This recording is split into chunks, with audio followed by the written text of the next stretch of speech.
దేశంలో BJP party అధికారంలోనికి వచ్చి 11 సంవత్సరాలు పూర్తి చేసుకుందని జనగామ జిల్లా అధ్యక్షులు రమేష్ అన్నారు. ఇప్పటివరకు దేశంలో ఎలాంటి బాంబ్ బ్లాస్ట్ జరగలేదన్నారు. అలాగే 370 ఆర్టికల్ సమస్య పరిష్కారమైందని చెప్పారు. కరోనా లాంటి మహమ్మారిని సైతం తట్టుకుని భారతదేశం నేడు ప్రపంచ దేశాలతో పోటీపడి 4వ ఆర్థిక శక్తిగా ఎదిగిందని చెప్పారు. అలాగే వక్ఫ్ బోర్డు చట్టం తీసుకువచ్చారని అన్నారు.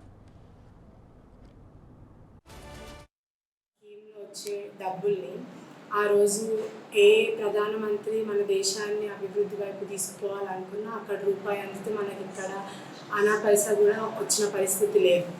అట్లాంటిది జన్ధన్ యోజన ద్వారా ప్రతి ఒక్కరికి ఒక బ్యాంక్ ఖాతా ఉండాలి. ప్రభుత్వం ఇచ్చే అనా పైసా అయినా ఆ రైతుకి కానీ దానికి సంబంధించిన ఎవరికైనా కూడా పైసా ఎక్కడికి పోకుండా అందాలి అన్న చాలా గొప్ప ఉద్దేశంతో మొదలుపెట్టిన కార్యక్రమం జన్ధన్ యోజన.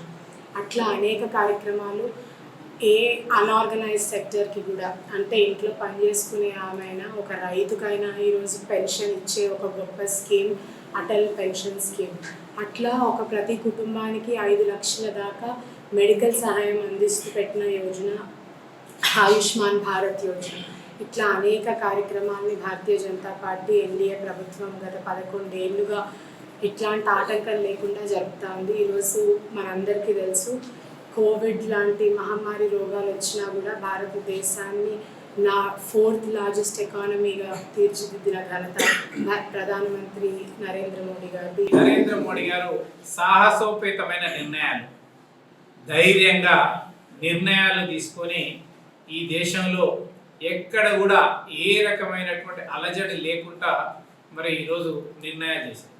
ఆ రకంగా కొన్ని కనుక చూస్తే మనము ఎప్పుడు కూడా ఈ ప్రభుత్వంలో 370 అధికారులను తొలగించినాం.